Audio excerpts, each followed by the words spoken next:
नमस्कार, welcome to education वार्ता। आप सभी का एजुकेशन वार्ता में एक बार फिर से बहुत बहुत स्वागत है। लास्ट क्लास में हम लोगों ने डिस्कस किया था हेरिडिटी को और इन्वायरमेंट को, किस तरीके से ये वर्क करता है।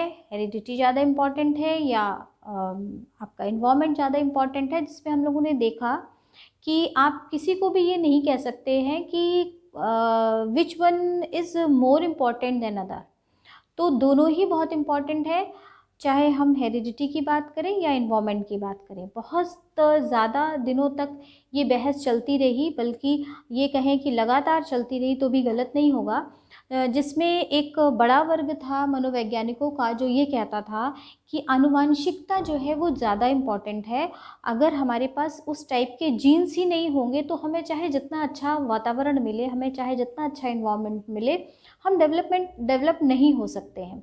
वहीं पर दूसरी ओर एक ऐसा वर्ग था जहाँ पर जो ये कह रहे थे कि अगर हमें बहुत अच्छा जीन्स मिले लेकिन हमें इन्वायरमेंट अच्छा ना मिले तो क्या स्थिति होती है। तो कहने का मतलब ये है कि फाइनली जो है ये माना गया, वुडवर्थ ने इस पे एक निष्कर्ष निकाला जिसमें उन्होंने ये कहा कि ना तो आप हेरिडिटी को बहुत महत्व दे सकते हैं, ना तो वातावरण को, बल्कि अगर हम ये कहें कि जो डेवलपमेंट होता है वो हेरिडिटी और वातावरण का, जो इन्वायरमेंट का और हेरिडिटी का, इनका गुणनफल होता है।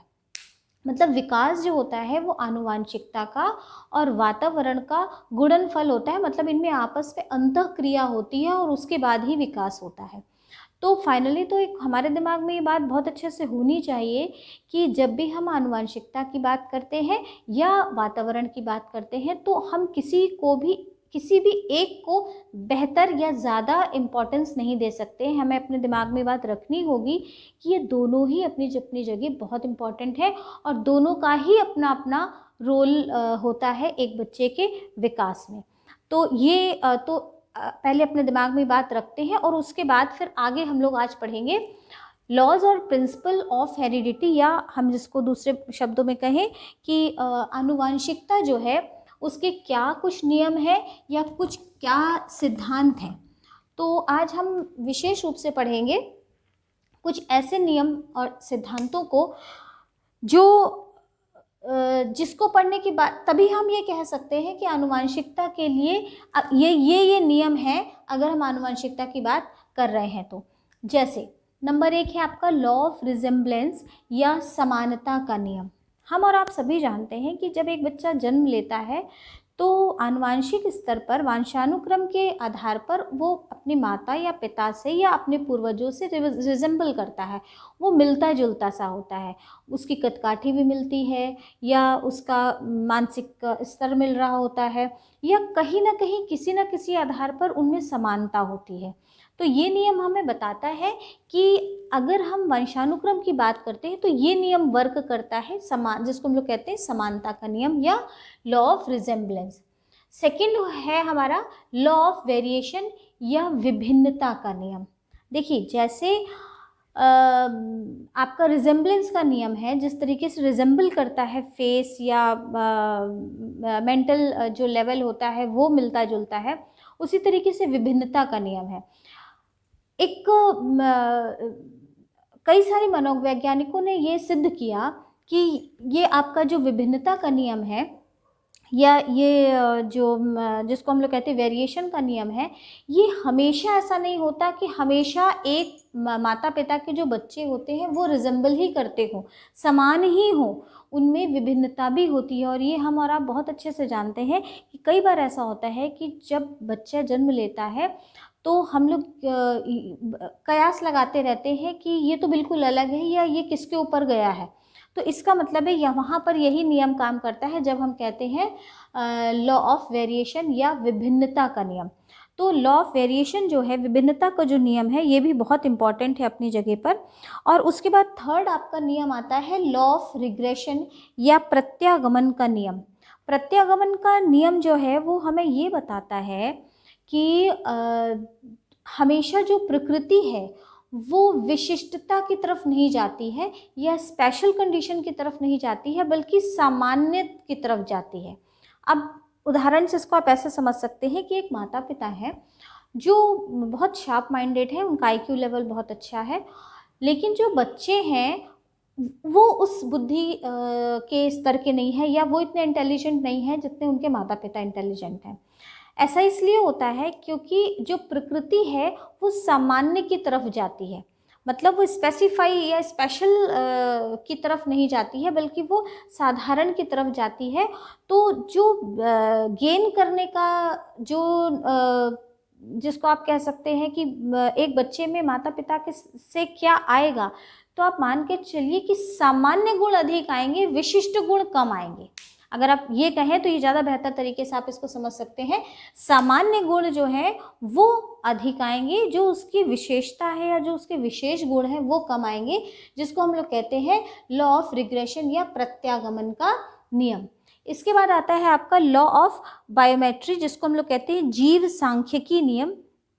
इसको गाल्टन ने अपने प्रयोगों के माध्यम से ये जीव सांख्यिकी नियम पर हमारे सामने एक विचारधारा प्रस्तुत की, जिसमें इन्होंने कहा कि कोई भी बच्चा जब जन्म लेता है तो उसमें सिर्फ उसके माता पिता के ही जीन्स नहीं होते। ठीक बात भी है, जब बच्चा जन्म लेता है तो उसमें जो गुण होते हैं, जो उसके जीन्स होते हैं, वो उसके सिर्फ माता पिता के ही नहीं होते। उनका कहना था 50% जो है वो अपने माता पिता के जीन्स लेकर के जन्म लेता है, और जो 50% है वो अपने पूर्वजों के भी जीन्स उसके अंदर होते हैं। तो इस बात पे बहुत सारे मनोवैज्ञानिकों ने अपनी राय जो है वो बहुत पॉजिटिवली दी, ये कहा कि हाँ ये बात ठीक है। लेकिन वो गाल्टन की जो 50% की जो थ्योरी थी, इस बात से वो इनकार कर रहे थे। उनका कहना था कि बाकी तो सब ठीक है कि बच्चे के ऊपर जो है उसके पूर्वजों का और उसके माता पिता दोनों का ही असर होता है, या दोनों का ही जो प्रभाव होता है वो उस पर या उसकी पर्सनालिटी पर देखा जाता है। लेकिन अगर वो ये कह रहे हैं कि 50% माता पिता का और 50% जो है उनके पूर्वजों का देखा जाता है, तो वो कह रहे थे ये जो सांख्यिकी थ्योरी है जो है ये ठीक नहीं है। तो ये है हमारा लॉ ऑफ बायोमेट्री। इसके बाद आता है आपका principle of continuity of germ plasm, या उत्पादक सूत्रों की जिसको हम लोग कहते हैं निरंतरता का सिद्धांत। ये हमारे एक हमारे एक साइकेट्रिस्ट हुए थे वीजमैन।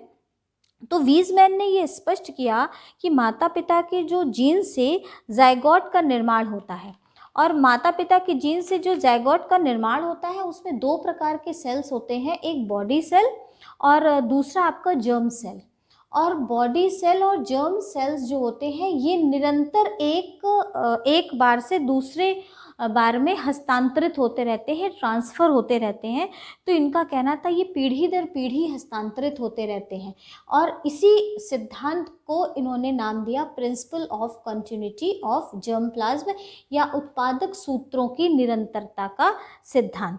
इसके बाद आपका नेक्स्ट आता है principle of non transmission of acquired traits, मतलब अर्जित गुणों के संक्रमण का सिद्धांत। देखिए ये जो अर्जित गुणों के संक्रमण का सिद्धांत है, इस पर बड़ी बहस हुई थी और ये माना गया। अर्जित गुणों के संक्रमण से पहले तो मैं आपको बता दूं कि ये है क्या।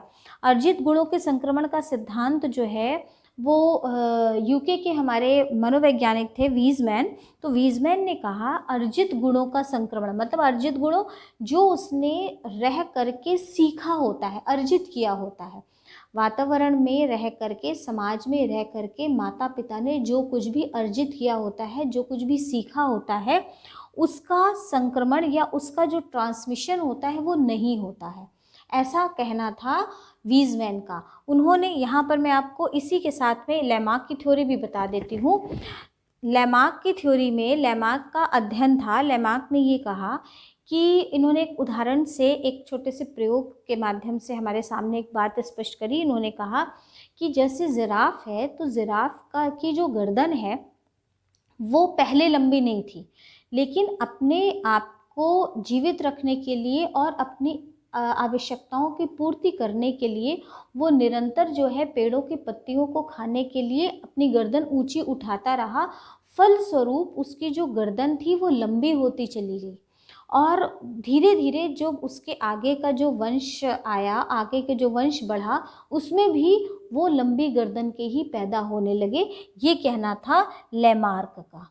तो लैमार्क का ये कहना था।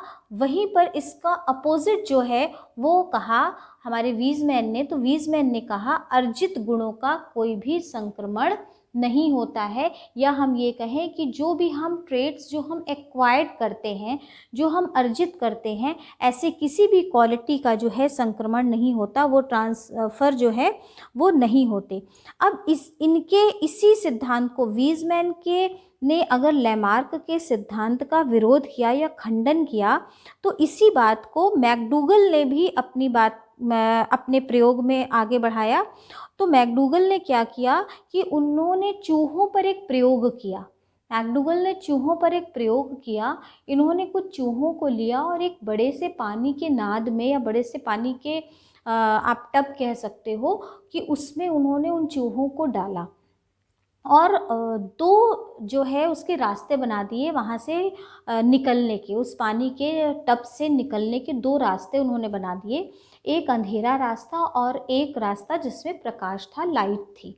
लेकिन जो लाइट वाला रास्ता था उस पर उन्होंने क्या किया कि करंट दौड़ा दिया। तो जब चूहे वहाँ से जाते थे उन्हें करंट लगता था और वो वापस हो लेते थे, वो उस रास्ते से नहीं निकलते थे। लेकिन थोड़ी देर बाद जब वो अंधेरे रास्ते की तरफ जाते थे तो वहाँ से वो निकल जाते थे। तो क्या हुआ कि थोड़े समय के बाद ये चूहे इस बात को सीख गए। तो पहली बार में उन्होंने 165 बार जो है वो भूल करी।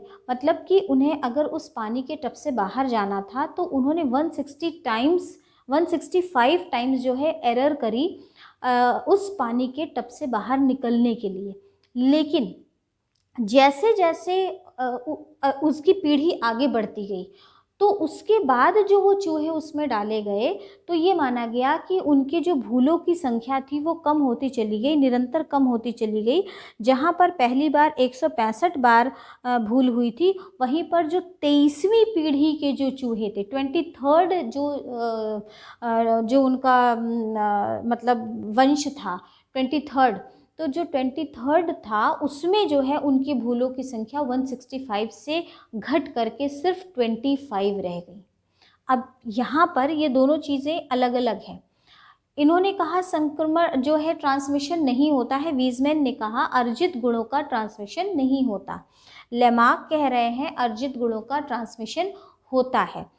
लेकिन वहीं पर मैकडूगल जैसे कुछ ऐसे मनोवैज्ञानिक भी थे जहाँ पर उन्होंने ये कहा कि अर्जित गुणों का मतलब जो हमारे एक्वायर्ड जो ट्रेट्स हैं, एक्वायर्ड जो हमारी क्वालिटीज़ हैं, उनका ट्रांसफ़र नहीं होता है। लेकिन ये बात लैमार्क के जैसे शरीर पर जो केंद्रित है, या जो हमारे शरीर के आधार पर जो प्रयोग किए जा रहे हैं, जैसे इन्होंने जिराफ पर अपना प्रयोग किया, जिराफ के आधार पर इन्होंने अपनी बात को स्पष्ट किया, और इन्होंने कहा, वीज़मैन ने कहा कि ऐसा नहीं होता। वहीं पर मैकडूगल ने कहा कि शरीर के आधार पर तो हम मान सकते हैं कि ऐसा नहीं होता, लेकिन कुछ हद तक मानसिक गुणों का, जो हम मानसिक गुण जिसको हम अर्जित करते हैं, उसका जो है वो ट्रांसफ़र होता है, ये कहा मैकडूगल ने।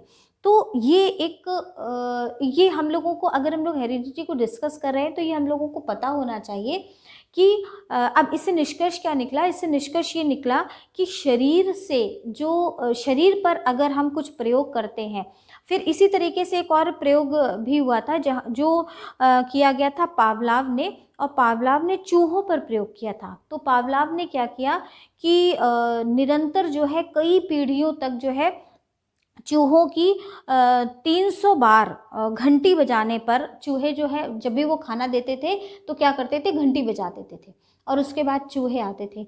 तो 300 बार घंटी बजाने पर चूहे आते थे खाना खाने के लिए। लेकिन पीढ़ी दर पीढ़ी अब वो चूहे सीख गए कि जब घंटी बजती है तभी मुझे खाना मिलता है। ये क्या हुआ कि धीरे धीरे अब ये चूँकि मानसिक जो है एक क्राइटेरिया था, एक मानसिक विशेषता थी जो वो अर्जित कर रहे थे, एक ऐसा गुण था जो वो वातावरण से सीख रहे थे, अर्जित कर रहे थे। उनका माइंड उसी तरीके से सेट हो गया जिसमें वो ये समझ गए कि जब भी घंटी बजेगी तभी मुझे खाना खाने को मिलेगा। तो जहाँ पर चूहे पहले 300 बार घंटी बजाने पर आते थे, वहीं पर बाद के टाइम पर वो बहुत, उनकी जो संख्या थी, घंटी बजने की जो संख्या थी वो बहुत कम हो गई और वो मात्र 5 बार, आगे की पीढ़ी के जो चूहे थे वो मात्र 5 बार घंटी बजाओ और वो खाना खाने के लिए आ जाते थे। अब एक पावलाव का प्रयोग और मैकडूगल का प्रयोग, मैकडूगल ने जहाँ पर चूहों पर प्रयोग किया, पावलाव ने भी प्रयोग किया। तो इन दोनों ही प्रयोगों के माध्यम से इन्होंने लैमार्क के इस सिद्धांत का खंडन किया, जहाँ पर लैमार्क ये कह रहे हैं कि जिराफ की गर्दन लंबी होती है इसीलिए लंबी होती चली गई। वहीं पर ये कह रहे हैं कि ऐसा नहीं है, बल्कि ये इस तरीके से आप इसको समझो कि शरीर के आधार पर जो है हम जो विशेषताएं हैं वो हस्तांतरित नहीं होती हैं, बल्कि मानसिक आधार पर अगर हमने कुछ अर्जित किया होता है तो वो निश्चित रूप से जो है वो ट्रांसफ़र हो जाती हैं, या जिसको हम लोग कहते हैं वो एक पीढ़ी से दूसरी पीढ़ी तक चली जाती हैं। तो ये जो दो चीज़ें हैं ये बहुत इम्पॉर्टेंट है जब भी हम हेरिडिटी की बात करते हैं। एक और जहाँ पर हम अर्जित गुणों के संक्रमण के सिद्धांत की बात करते हैं, जहाँ पर हम ये बताते हैं जो भी हमारे एक्वायर्ड ट्रेट्स हैं या जो हमारे अर्जित गुण हैं वो किसी भी रूप में दूसरे मतलब नेक्स्ट जनरेशन तक जो है वो ट्रांसफ़र नहीं होते हैं। अब इन दोनों के बाद आपका इसके और लेमार्क की थ्योरी के बाद एक जो बहुत इम्पॉर्टेंट आपकी थ्योरी बची है या लॉ आपका जो बचा हुआ है वो मेंडल का प्रिंसिपल है, जिसको हम लोग मेंडल का सिद्धांत कहते हैं।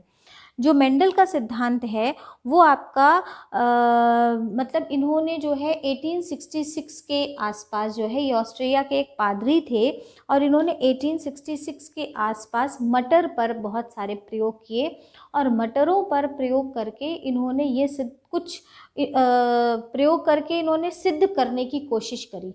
तो आज के डेट में अगर हम लोग ये कहते हैं कि जनरेशन या हेरिडिटी के सिद्धांत क्या है या उसके नियम क्या है, तो इसमें हम लोग मेंडल के सिद्धांतों को ज़रूर बताते हैं और मेंडल के सिद्धांतों पर हम लोग चर्चा करते हैं। तो इन्होंने क्या किया कि मटरों पर कुछ प्रयोग किए और उस मटरों पर प्रयोग करने के बाद इनके जो सिद्धांत के निष्कर्ष थे वो मुख्य रूप से वो दो प्रकार के थे। इन्होंने कहा एक इनके सिद्धांत को माना गया लॉ ऑफ सेग्रीगेशन और दूसरा माना गया लॉ ऑफ इंडिपेंडेंट असॉर्टमेंट, जिसको हम लोग समझ सकते हैं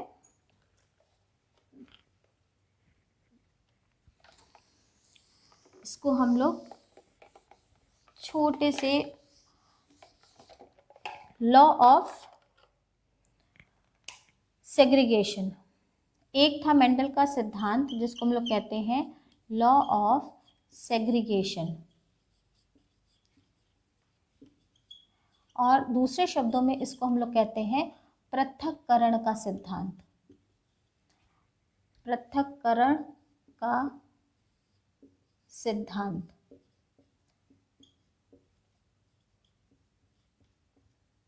एक है ये आपका लॉ ऑफ सेग्रीगेशन, पृथक्करण का सिद्धांत, और दूसरा है आपका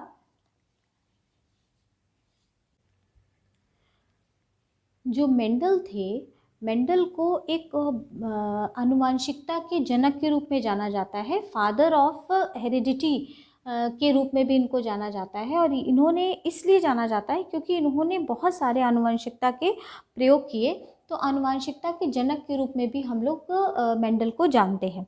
तो इन्होंने अपने प्रयोग में विशेष रूप से इन्होंने चूहों और मटरों पर प्रयोग किया और जिसके माध्यम से इन्होंने ये कहा 1856 से 1865 तक इन्होंने आनुवंशिकता पर बहुत सारे प्रयोग किए और 1866 के लगभग उन्होंने अपने प्रयोग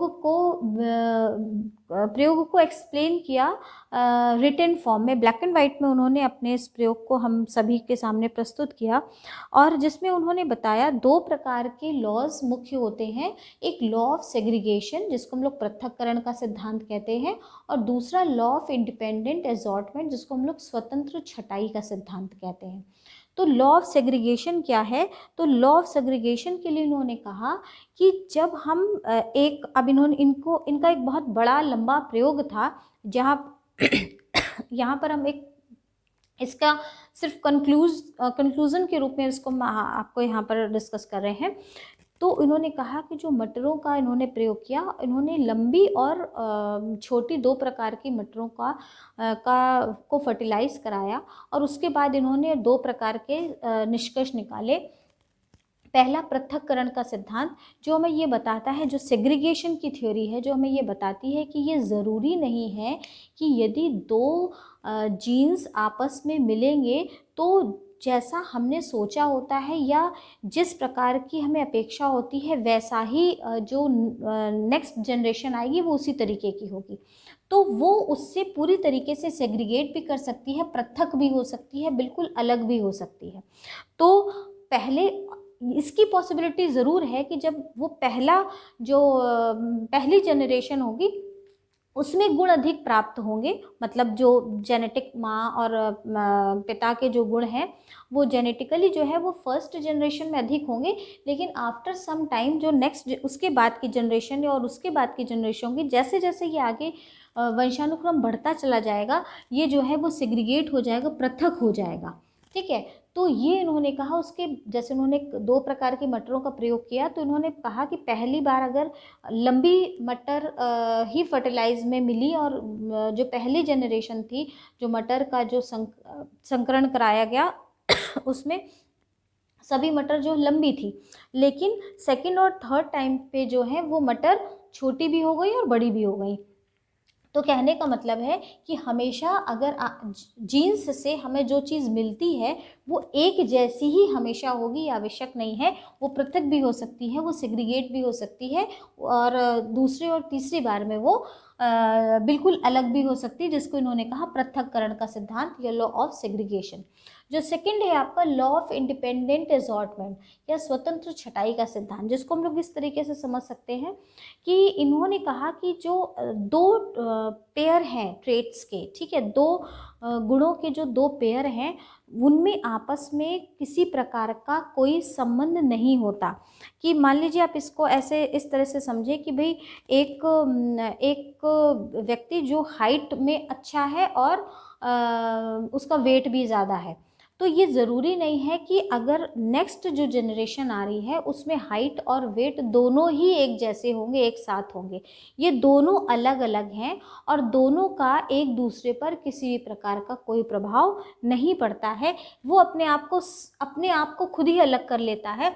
तो इसको हम लोग कहते हैं वो इंडिपेंडेंट है, मतलब एक ट्रेट जो है वो दूसरे से इंडिपेंडेंट है और वो एजॉर्ट कर लेता है अपने आप को। तो ये कहा गया कि ये जो है एक ट्रेट का दूसरे पर प्रभाव नहीं पड़ता है और वहाँ से नेक्स्ट जनरेशन में जो है ये अपने आप को अलग कर लेते हैं। तो ज़रूरी नहीं है कि यदि हम मतलब गुणों को किसी नेक्स्ट जनरेशन में अपेक्षा कर रहे हैं तो ऐसा भी हो सकता है कि वो दोनों गुण हो, ऐसा भी हो सकता है कि एक गुण हो और दूसरा ना हो, और ऐसा भी हो सकता है कि दोनों ही गुण ना हो। तो कहने का मतलब है कि एक ट्रेट का दूसरे ट्रेट पर कोई प्रभाव नहीं पड़ता है। ये हेरिडिटी के लॉ में हमें मेंडल ने समझाया। जब भी हम लोग हेरिडिटी की बात करेंगे तो मेंडल के इस नियम का जो है उल्लेख करना यहाँ पर ज़रूरी है। ये अक्सर पूछा भी जाता है और ये हम लोगों को पता भी होना चाहिए कि उन्होंने चूहों और मटर पर जो है प्रयोग किया था। चाहे इसमें आप लेमार्क के ज़िराफ की बात करें या मैकडूगल की बात करें या पावलाव ने जो चूहों पर प्रयोग किया उसकी बात करें, तो हमें एटलीस्ट ये छोटे छोटे से सिद्धांत या छोटे छोटे से जो प्रयोग हैं, अध्ययन है जो, ये निश्चित रूप से पता होने चाहिए। क्योंकि कई बार ऐसा भी होता है कि जो क्वेश्चंस होते हैं वो सिर्फ यही पूछ लिए जाते हैं कि ये जो सिद्धांत है या ये जो अध्ययन है ये किस पर किया गया था, किसने किया था और किस पर किया था। तो ये सारी चीज़ें भी हम लोगों को इसी में पता होनी चाहिए। तो आज की क्लास बस इतनी ही। नेक्स्ट क्लास में बहुत जल्दी ही जो है, अब टाइम चूँकि बहुत कम है और मैं कोशिश करती हूँ कि जितनी जल्दी से जल्दी हो सके आप की प्रॉब्लम्स को सॉल्व करती रहूँ। तो नेक्स्ट जो हमारी क्लास होगी वो हमारी सोशलाइजेशन की होगी, सामाजिकरण की जो प्रक्रिया होती है उसके बारे में हम लोग डिस्कस करेंगे, उसके बारे में हम लोग बातचीत करेंगे। आज के लिए बस इतना ही। लाइक, सब्सक्राइब और शेयर मेरे ख्याल से कहने की ज़रूरत नहीं है, बिल्कुल कर दीजिएगा, अच्छा लगता है। तो आज के लिए बस इतना ही। Bye bye.